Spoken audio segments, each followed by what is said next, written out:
Good morning. Welcome to Virginia Beach and to East Joint Warfighting. It's barely been 16 months since we rolled out the new defense strategy in January of last year. And already people are asking, can we execute it? Can we sustain it? The world outside the United States is proving to be more volatile and more unpredictable than normal.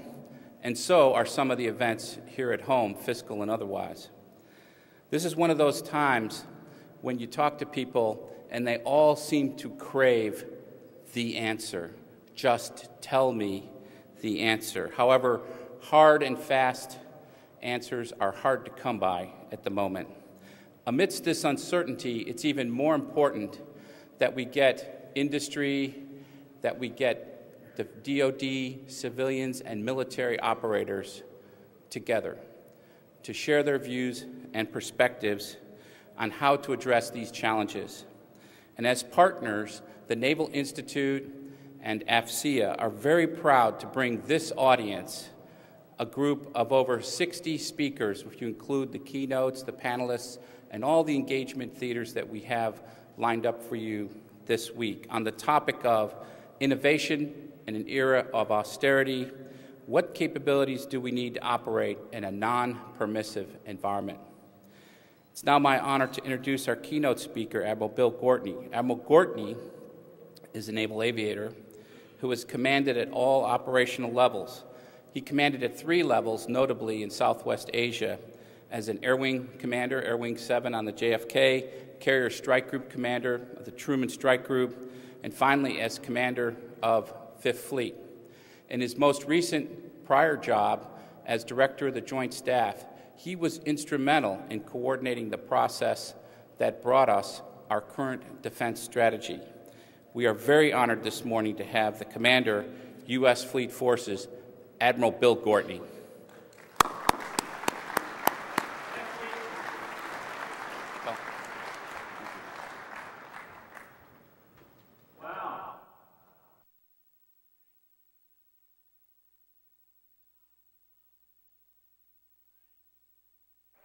That coffee's not kicking in yet. Okay, well, Pete, thanks for that great introduction. Before I pull up the first slide, I want to welcome everybody here. This is the second time I've had the opportunity to talk to you, but now I've done both coasts. It's terrific.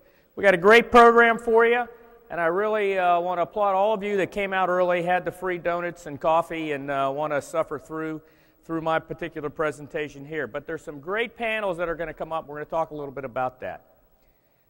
I think it's an interesting, it's a very fitting title that you all have selected for this year's symposium. But I think probably another way to talk about it, and I'd like to title my speech, Change and Choices.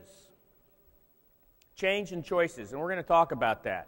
And before we get into that, I'm just going to give you the ground rules. First off, I'm going to talk for hopefully only about 15 minutes or so, if I can. My time standard is going to be Pete when he's going to be doing this to me. And then I'd like to really open up the floor to your questions, because I'd like to have a conversation with you, not talk to you, but have a conversation with you and hear your questions. And I guess there's a different way we're going to do it. You're going to text them.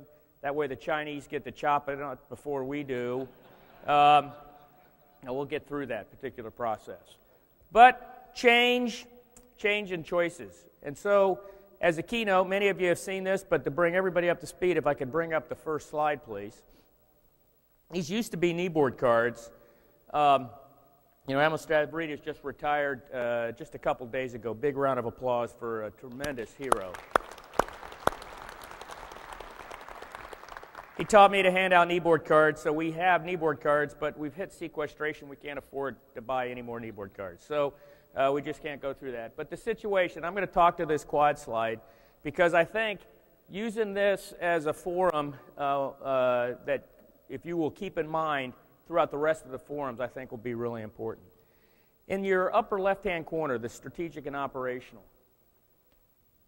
Now, what is the future going to hold for us? You know, we're coming out of combat after 12 years of combat. We're out of Iraq. We're coming out of Afghanistan. Don't think for a second that particular war's not over. We got soldiers, sailors, Airmen, Marine Corps, and Coast Guardsmen in the fight as we speak. God bless them. But it's going to be a pretty different decade as we move forward. And what does that look for us? Pete talked about the new strategy document that came out. I guess it was about 18 months ago, and it talks about this refocusing to the Pacific. Some people call it the pivot to the Pacific, but refocus. And I like the term refocus because, first off, from my service in the United States Navy, we've never left the Pacific. Most of our Navy's over there. Over the last 10 years, as we come down 55,000 sailors, about over 1,000 airplanes, and about 50, 75 ships, we still have moved, strategically have moved forces, submarines and aircraft carriers and ships to the Pacific. So we've never not focused on it. I think the refocusing on the Pacific after 12 years of land combat, it's the intellectual shift to the Pacific, predominantly in Washington, D.C. I think that's the key piece here as we look at where other areas around the world where clearly our vital interests are at stake. We're getting a little bit criticized that we're not making more of a physical shift to the Pacific. And why is that? Well, I'll have to tell you, one of them is the rest of the world's a pretty volatile place. Arab Spring, I mean, that Arab Spring is as long a spring as we're having down here in Virginia Beach, right? I mean, I don't know when this spring's going to get over. And the Arab Spring is really a debate between the haves and the have-nots, predominantly right now in the Middle East. But it's really that Arab Spring. There's an Arab Spring, a debate between haves and have-nots that's going on around the world, and it's going to affect the way that where we're going to have to be, because we don't get to pick where we're going to go. We go where the crises are. The U.S. military goes wherever the crisis happens to be. So as I see for it, there's a great deal of crisis. There's a great deal of instability. I'm a history major. My father bought my degree. As I look back in history, I've never really seen world peace ever have broken out. I don't see it breaking out. I see it over the next 10 years between rising nations and the instability, the debates between the haves and have-nots. There's going to be a great deal of crisis. There's going to be a great deal of instability. What does that portend for the Navy and the Marine Corps? Well, we're going to be pretty busy, I think, for the Navy and the Marine Corps, because we're going to sail to all those crises. Wherever the crisis happens to break out, we're going to sail there. And the reason we're going to do that, we're going to sail to it, is because we're already there. We'll be the first on scene. If you look at any CNA analysis for the last since the end of World War II, that's really what the Navy and the Marine Corps does in peacetime. It sails to crisis. It's a Phase 0, Phase 1 force. And so we're going to be pretty darn busy.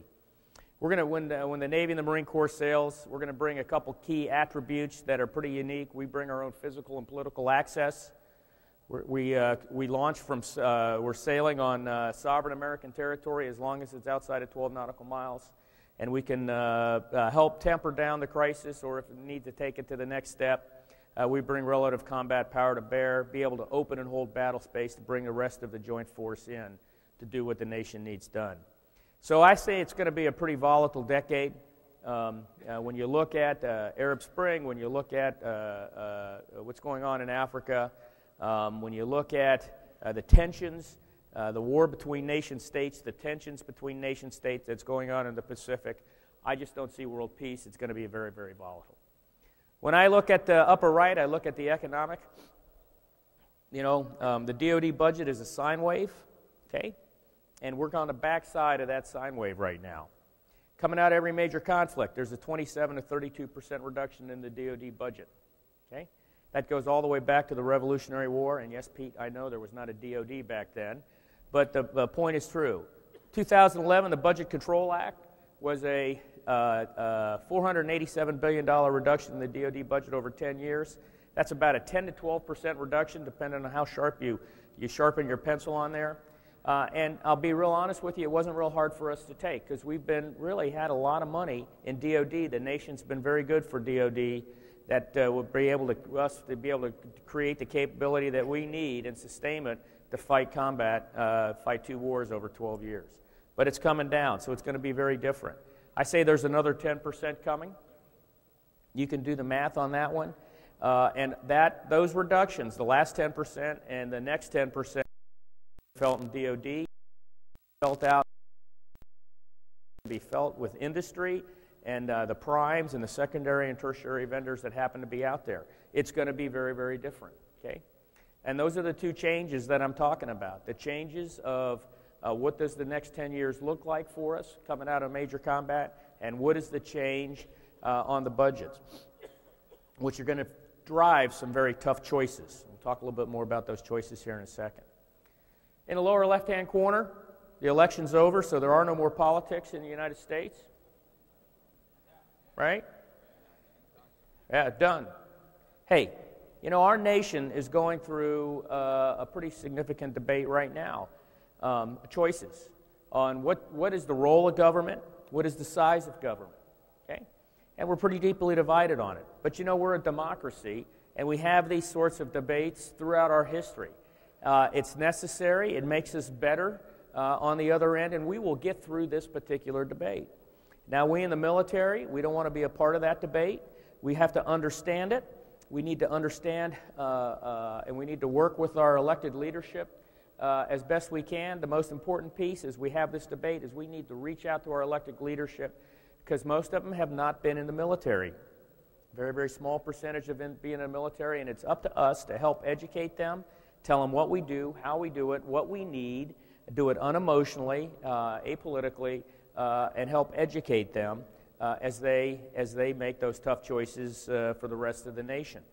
It is a democracy. I wouldn't want to live anywhere else. I've lived around the world. We have a great nation here, and we will get through those particular challenges. The other piece of that, though, for the last 10 years, we need to reach out to to the American citizens. The last 10 years, 12 years, the American people have been very, very supportive of the military, unlike anything in any of our history, I think. And even if they may be politically conflicted about the nature of the conflict, they have never not supported the soldier, sailor, airman, Marine, and Coast Guardsmen for the last 12 years. We in the military cannot take that for granted. We need to make sure that too is a sine wave, and we need to be able to continue to reach out to the American citizens, make sure that we are grateful for their support. We never want to lose it.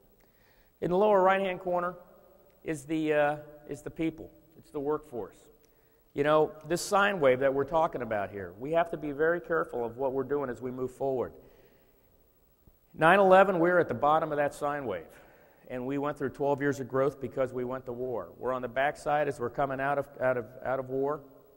What we need to remember is that it's going to go back up again.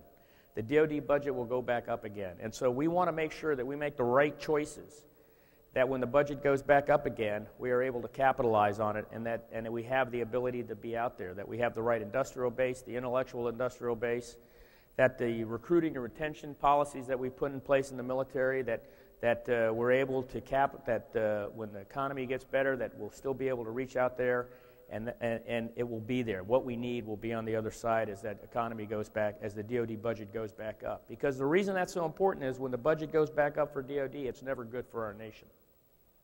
Okay? Something's going on. There's a reason for a buildup. We need it. Our national defense is being potentially threatened, some degree of threatening, and we need to be able to capitalize on it. So as we come on down, the choices we have to make: what is the right capacity?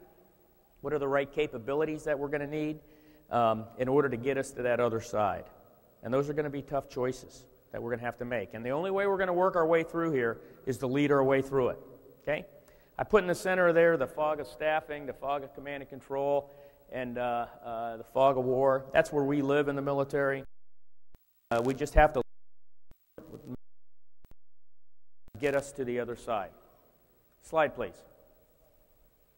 Now, I can't speak without mentioning CNO's sailing directions. Warfighting first, operate forward, and be ready. And it's really important because it's not butt snorkeling that you want to put the CNO sailing directions up there. But I happen to like those sailing directions. I really like them. Warfighting, forward, and ready. It's about today's Navy. And as the commander of Fleet Forces Command, my dominant job is readiness. It's production of warriors and readiness to send forward to the 4 deployed naval component commanders who then support the combatant commanders.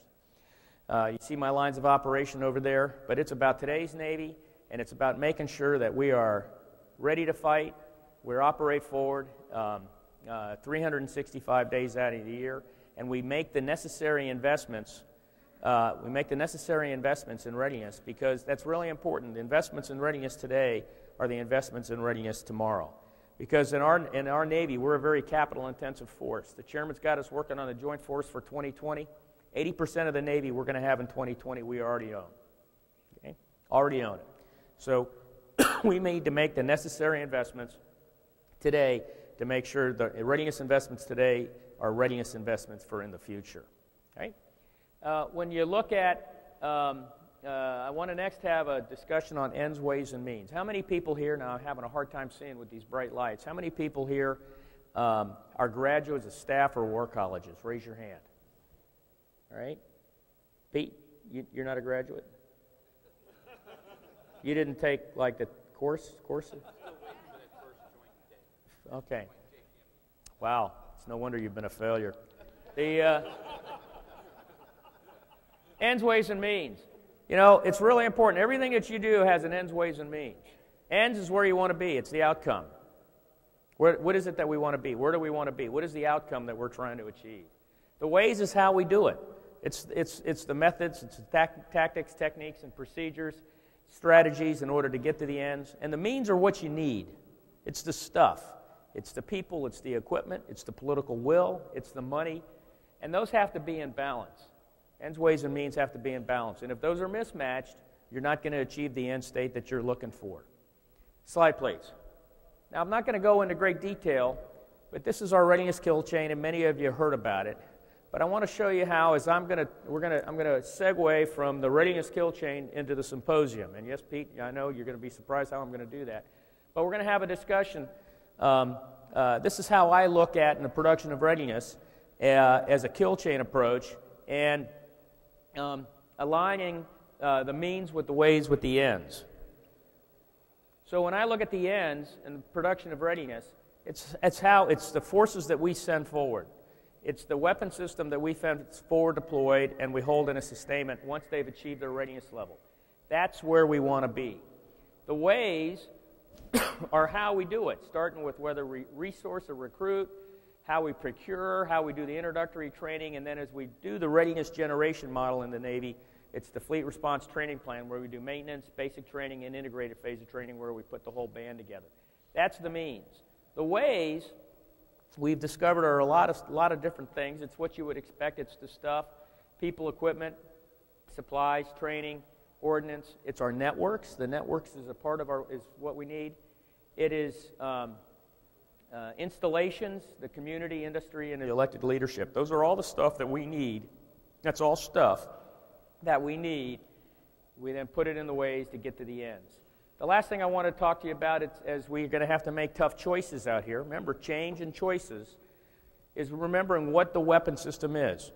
The Navy piece of the joint weapon system is the compilation of this capability over here. It's our ships, it's our airplanes and helicopters, our submarines, it's our C4ISR and cyber, it's our Expeditionary Combat Command, and it's our operational and tactical headquarters.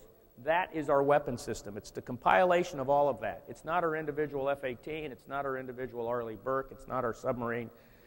They just contribute to the total weapon system. And the choices that we need to make as we're going to lead our way through the next decade, all right, is making sure that we buy and sustain and maintain the best elements of that weapon system so the weapon system is whole. Okay? And that's where the tough choices are going to come. And that's how we look at means, ways, and ends. Here, though, is governance. Goes down. We're going to talk about the importance of governance in C2 here in a second, but it wraps everything because it's not everywhere is a very clean chain of command. And if you don't have a very clean chain of command, as long as you have a governance structure and everybody understands the governance structure, we'll be able to get to the right choices. Slide, please. Okay, so let's start with the title. Innovation in an era of austerity. Paid attention to where the budget's going. What capabilities do we need to operate in a permissive environment? We have some great panels that happen to be out there. Let me go to my crafted notes here. Effective C2 in a contested environment. We're going to talk about the budget, cyber, coalition. We're going to hear from the junior officers. We'll talk how important that panel is going to be here in a second. Incremental or radical change as we make those tough choices, and acquisition. All of those you're going to address changes and choices as we happen to be out there. But if I look at those panels, where does each one of them pop out, whether in means, ways, or the ends? Let's build the slide, please. So the first thing we're going to do is we're going to talk about effective C2, and I put effective C2 as an ends over here. You got to have effective command and control. And Kangaroo's going to head up with some great people, going to walk you through this. But effective C2 in a contested environment, since I'm not going to be here for all the panels, I want to put out some of my thoughts on this. The first off, effective C2 in a contested environment can start off by making sure you're not contesting your command and control, making sure that we're not part of the problem. And if you get two things right, you're going to be okay. If you get command and control right and you get commander's intent right, all else will work out. Okay? So before we go into that potentially contested environment, it's incumbent upon us leadership to make sure that we clearly define the chain of command, and commanders put out clear commander's intent. And then as we work our way through the fog, the fog of war, the fog of staffing, the different challenges be out there, people know who they work for, they know what their boss wants, they understand supporting relationships, and they'll get the job done. Now the important thing here is when we really get into the contested environment that I think Kang is going to talk to you about, how do you ensure that you're able to do command and control? And I think the key piece of that is a thing that we call mission command. To many sailors and Marines, it's nothing new, it's out there, but it's understanding what your commander wants, and then that you have the ability to go out and execute without a clean and direct chain of command back to your leadership. The next one, of course, is the budget. It's over here in a means. Can't do it. The budget, it's means, it's stuff. That's why elected leadership are a key piece of the means. They're the bankers. And I've already told you where I think where we're going with that budget and the ramifications and the choices we're going to have to make for that. The next one is cyber, and I've got cyber out here as a means. You know, it is the cyber, our network is the one part of our weapon system that 100% of our workforce operates. It's a key piece, whether it's just emailing home or doing our particular command and control. Cyber is absolutely critical, and it is our Achilles heel. Can be our Achilles heel. But the question that the panel is going to ask is how much can be militarized? And that begs some interesting questions. Are we talking about the C2, or are we talking about the abilities to perform the mission? My biggest concern, to be honest, and when it comes to cyber, is not necessarily our military networks. I think our military networks are fairly secure. They're fragile, but they're fairly secure. Predominantly, especially our SIPR and above are secure. Fragile, but secure. I'm more concerned about, to be honest, the networks back here at home that our nation relies on, that our banking system, power, water, those sorts of things, are those hardened where they need so that they can stand up to a potential attacks by adversaries? And then the question is, are they? And if they aren't, whose job is it? You know, the DOD says we're in charge of defending the homeland. Homeland Security is charged with defending the homeland. At what point does that start graying? And our nation's having a pretty good debate right now, a pretty detailed debate on that particular discussion. But we have to get after it. Coalition. I've got coalition over here as an ends. You're not going to fight. We are not going to fight anywhere unilaterally. Now, I wrote a paper at the War College that we were the last, when I was a commander, that we were the last superpower, and we needed to be able to fight unilaterally. I got a B on that paper, and they don't give C's at the Navy War College. But I'm a firm believer that we have to be able to fight unilaterally. But that said, we will always fight within a coalition. And we are most effective when we're fighting within a coalition, and the most effective method to prevent conflict is through a coalition of the willing. We can see that NATO's a great example of that. It's working through that coalition that will prevent conflict, which is really what we want to do. We want to prevent the conflict from ever occurring. And so if we're going to fight that way, we need to work with the coalition. We need to train with the coalition, not just forward deployed, but back here as we train, when we can bring the coalition and train with us. And so when we do our advanced level of training at Fleet Forces Command, is what we call COM2X, and I have no idea what COM2X really stands for. It's an acronym that we just have always used. But we bring in as many coalition ships and submarines and airplanes as we possibly can to train us when we go through our integrated phase of training. So it is both a ways and an end. Okay, incremental or radical change. This is going to be probably one of the better panels, I think. A couple thoughts on that one. I'm a believer of the chaos theory. I don't think that you're going to get much major change out of bureaucracies unless there is a major crisis. It's just the nature of shifting the rudder over and getting everybody to respond to the rudder. It's just you're going to have to have a major crisis in order to do it.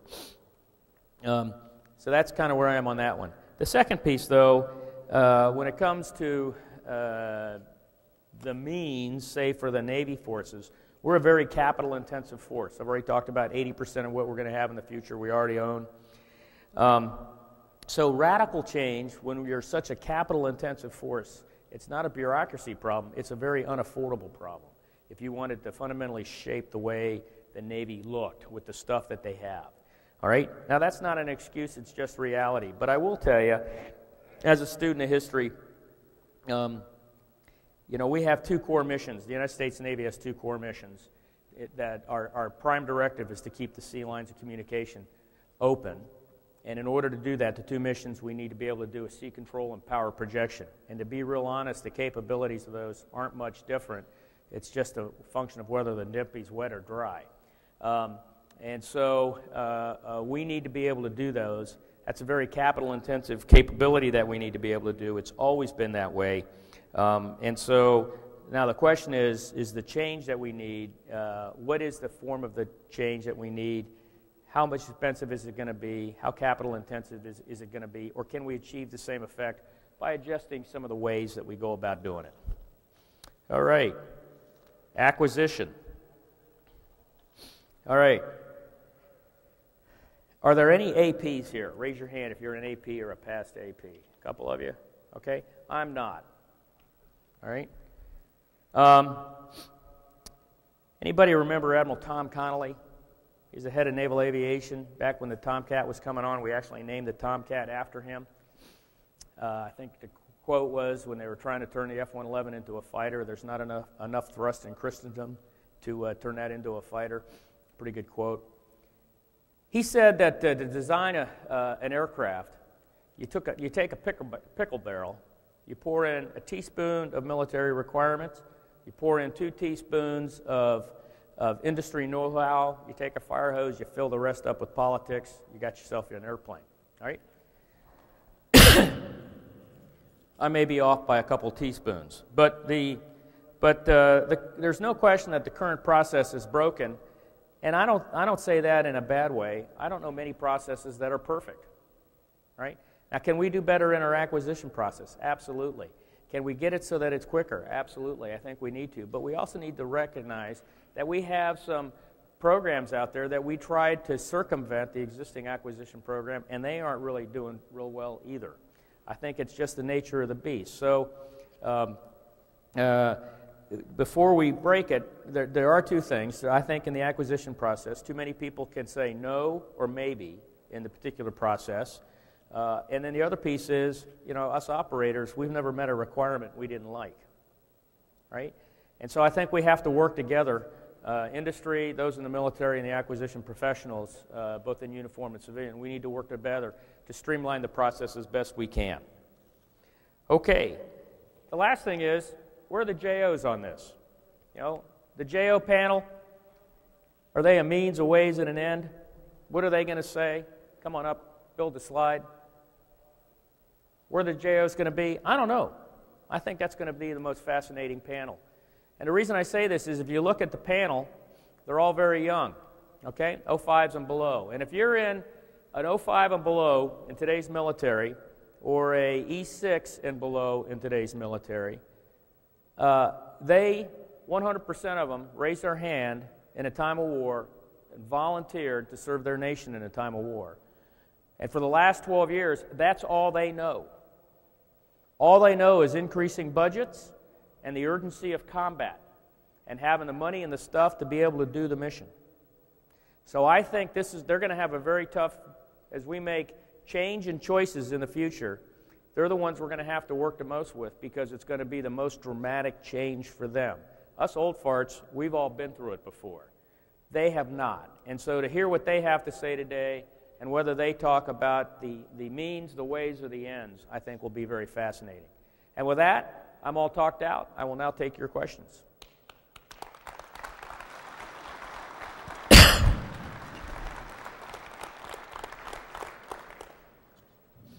Good morning, sir. Who's talking? Okay. I'm impressed with your personal commitment to reach out to American citizens. Your presence here is testimony to your leadership on this front. Many others in the profession of arms today seem less hesitant to engage. How would you suggest ways that the profession of arms can increase engagement with the American public? Well, I was looking for a softball right off the bat. Well, thank you for those kind words. First off, can I do this? Who asked the question? I know it got typed in there, but thank you very much. Thanks for that question. So now I can talk to you. Okay, but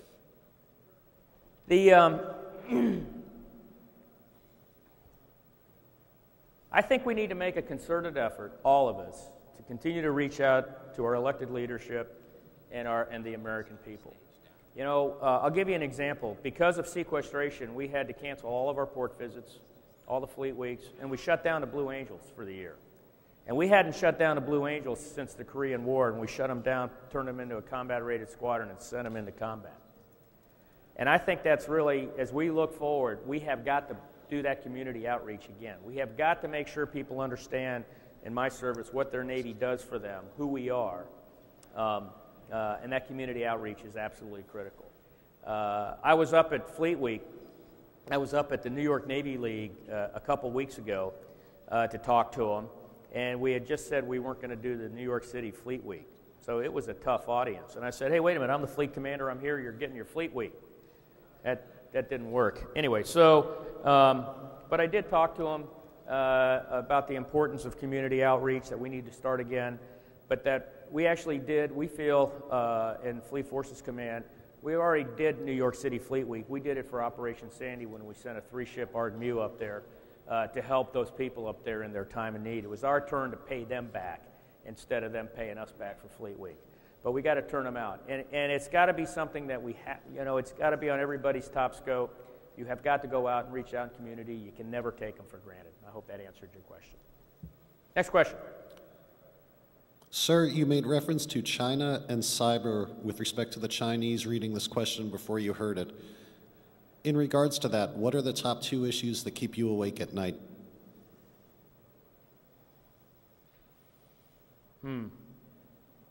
Well, it's my miniature schnauzer, Jack, who's a diabetic. And so that's what predominantly keeps me up.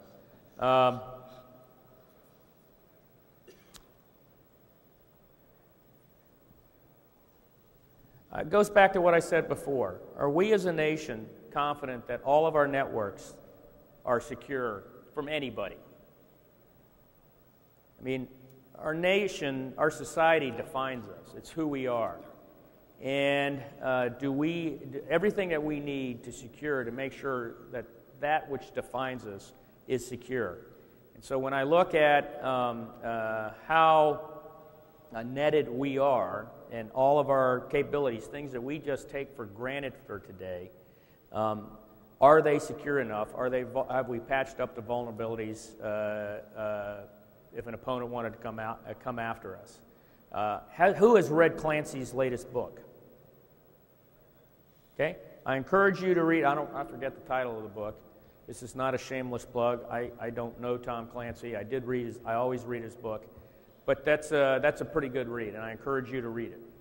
Okay, with that regard. Next question, please. Admiral, you described some of the challenges we face. the capacity and capability choices we must make, and the need for bold leadership. What is industry's role in getting this right? Oh, great question. Strength of our nation is our economy, okay? The key enabler of our economy is industry, right? So we need to, if you looked at my readiness kill chain, you saw that industry is a key part of our readiness kill chain. We need to open up and we need to listen to you more often. All too frequently, we don't have the intellectual capacity, we don't have the intellectual expertise to understand what capabilities that are out there that we need to potentially, that we need to invest in. We need you to reach out to us. We need to have you, let you reach out to us, and we need to listen to you. You need to understand what our capabilities are. And all the services are a little bit different. And so you need to listen to us. We need to talk to you, tell you who we are, what we're about, what is our theory, how do we organize ourselves, and work with us. And understand sometimes we're not going to be able to buy what you want. Okay? Next question, please. Sir, how do your Fifth Fleet experiences inform your thoughts on readiness kill chain, enhanced carrier presence, and other innovative processes that you've put in motion? Okay.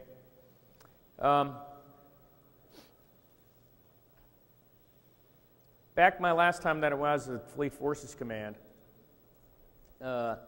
I was the 3 and the 5, and we were trying to figure out a way we could generate more operational, more forward deployed forces for less cost.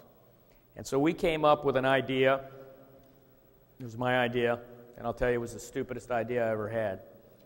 Was coming up with this thing that we called GWAT Surge, and we changed the name to MSO Surge, Maritime Security Operations Surge, where we would take our surface combatants and we would not train them to the high end. We would not have them be able to train them to the major combat operation phase. We would train them to a much lower phase, and then we would send them forward because we're gonna train them to a level that we thought they were going to have to need. We were pretty confident they would need, but if the potential for major combat broke out, we weren't going to use them for them. And it was a good way to send more forces forward for less cost. I got out the Fifth Fleet and looking across the Arabian Gulf and some of the challenges that might be out there, and I have a bunch of these maritime security MSO trained forces, and I was going to have to put them into a high-end fight, a contested A2AD fight, and they wouldn't have been able to be ready. And I said to myself, boy, we can't do that. We in the Navy need to train all our forces to the high level because 40% of our Navy's forward deployed any single day. We don't have the surge capacity back at home that if the major conflict breaks out, we will then train them up and send them forward to the requirement. Our forces are already out and about, are already being trained or have just got back, and so they're going to sail to the major combat operation from wherever they are. The next carrier for PACOM, if something happens in PACOM, is going to come out of CENTCOM, and vice versa. So they have to, wherever we send them, they have to be able to fight wherever they happen to be able to fight, and they have to be able to fight at the high level. And so as we look at the readiness kill chain, is how can we then adjust the means, the way we do things to make sure that we train, we get as much readiness for every readiness dollar that we put in, we get as much readiness value as much as for every dollar that we put in, and then we send the forces forward to the nation's bidding, and then they'll be able to perform whatever they do. And that's kind of in a nutshell why we're doing what we're doing with the readiness kill chain and the enhanced carrier presence. Next question. Sir, given the fiscal austerity we are facing, are you adjusting your operational and acquisition approach to aircraft that provide greater operational flexibility versus mission-specific platforms? Well, I'm going to answer the question I want to answer, not the question you asked.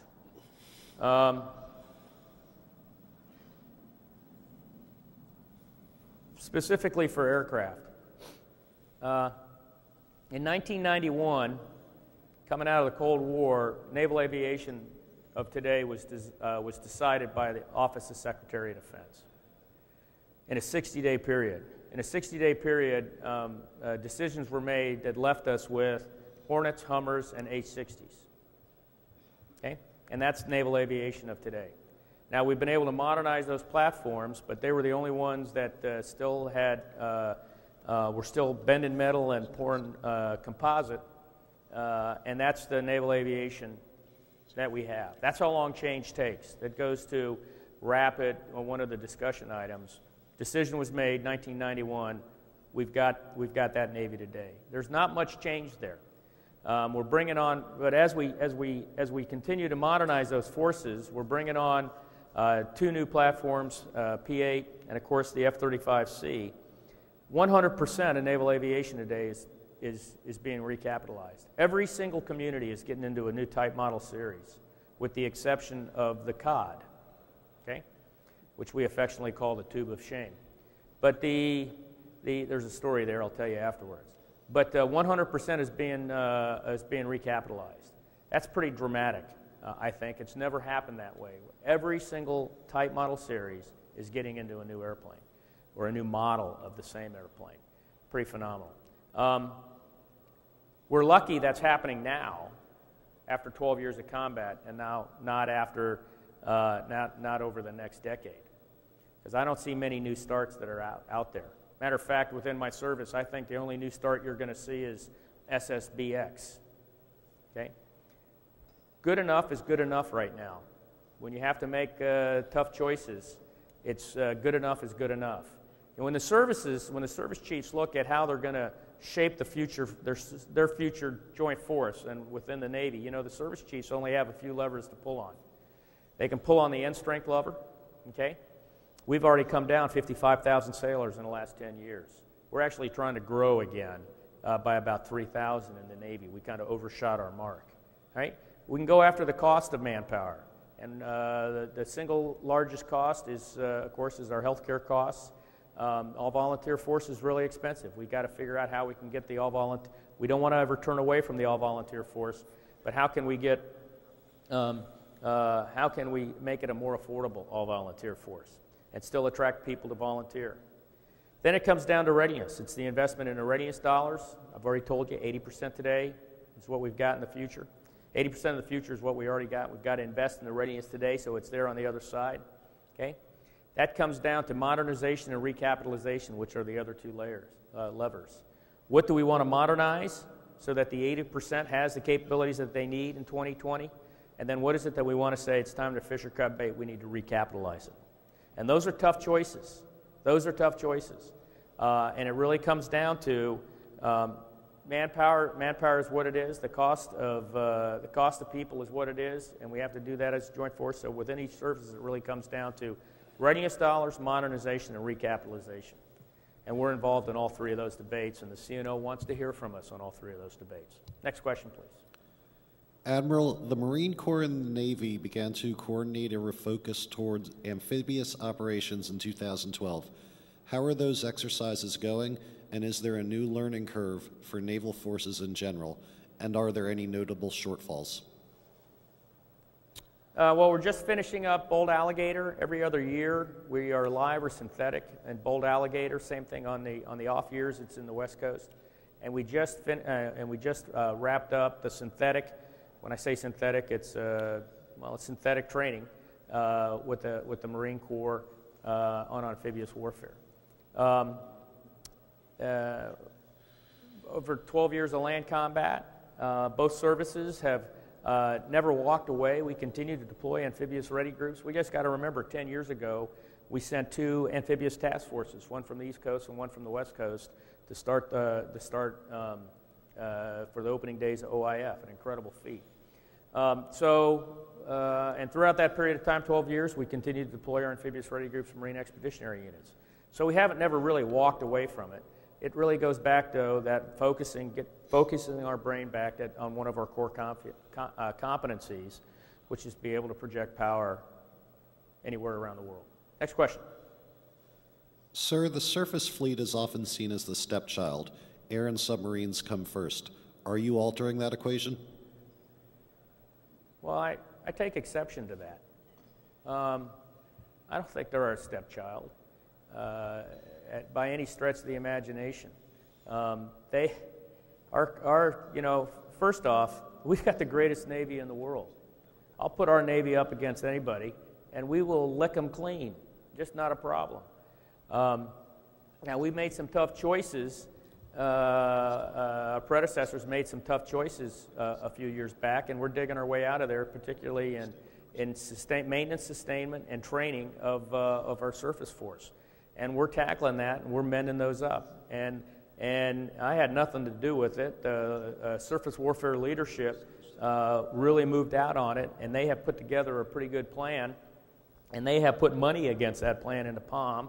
It's very fragile, and it's my job to shore that up, and we're going to shore that up. Make no bones about it, our surface warriors will get the job done. Next question, please. Sir, with sequestration, are we going to have to keep shrinking the fleet? And if so, when do we reach a point where we can no longer do the mission? Yeah. Okay.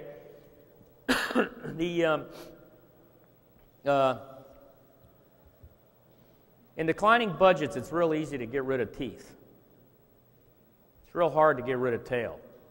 Now, yeah, there's a pretty blurry line between tooth and tail, but at the end of the day, tail doesn't necessarily cut itself. The way to go after the tail is it's real easy to cut some tooth and then get rid of the tail. I'll go back to the example of 1991. We canceled NATF, which was our version of the F-22. F-14D new was shut down, and we capped F-14D remanufacture, I think, to 36 airplanes. So in that choice, Tomcat community was dead. A-12 was canceled, A-6F was canceled, A-6 community was dead. And as a result of that, all that tail within the SysComs, the training, everything just went away. And those decisions, although it was not our choice, saved naval aviation because it made naval aviation affordable. Our current path was unaffordable. We had too many type model series. We had too much tail to support each one of the type model series, and they all produced the same capability. All right, so in an austere environment, if we're going to have redundant capability on different type model series, it needs to be a conscious choice. There needs to be a requirement for it. It can't be a luxury. So we have to go after the tail. The way we're trying to tackle it is in Fleet Forces Command, and Pete, I think these are your numbers, 75% of the cost of the Navy is cost of ownership. 15% is the cost to train, 10% is the cost to deploy. But just to own us costs 75% of our dollars. And so we're going after methods to drive that ownership cost down as best we can. And so we're focusing on how, and that goes to the kill chain. That's stuff that's not in Fleet Forces Command domain, but it's through the readiness kill chain that we are trying to drive that 75% cost down. And then within the ways how we produce readiness, the ECP, Enhanced Carrier Plan, which is everything in the Navy, not just aircraft carriers, how can we better train to achieve the same effect for lower dollars? Higher readiness for lower dollars.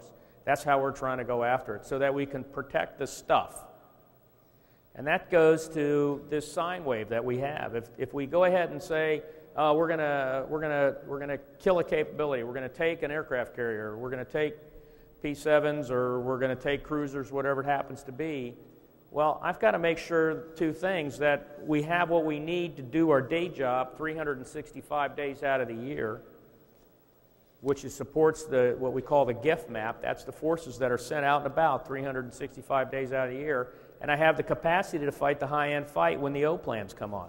Those are trades that we have to make. And so everything that we just talked about, I need for both those particular missions. So if I'm going to, in a declining resources, I've got to help the CNO go after that 75% ownership cost and that 15% cost to train.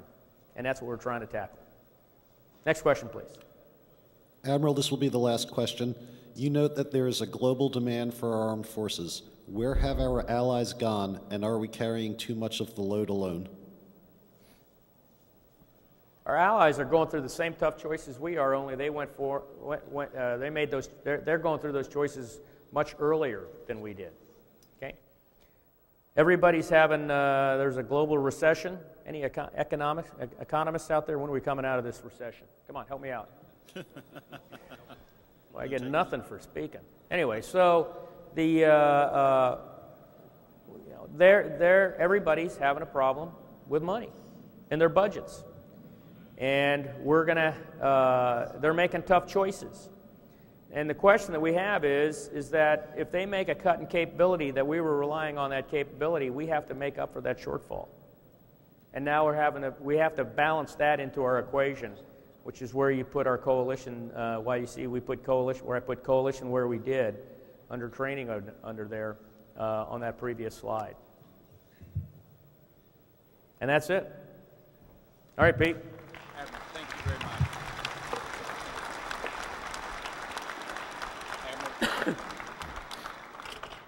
Admiral, I want to give you this book on ships and aircraft, something you know just a little bit about, but this is the Naval Institute Guide to Ships and Aircraft of the U.S. Fleet, and a lot of platforms and a lot of capabilities in this one book, and thank you very much. Thanks, Pete. Appreciate it.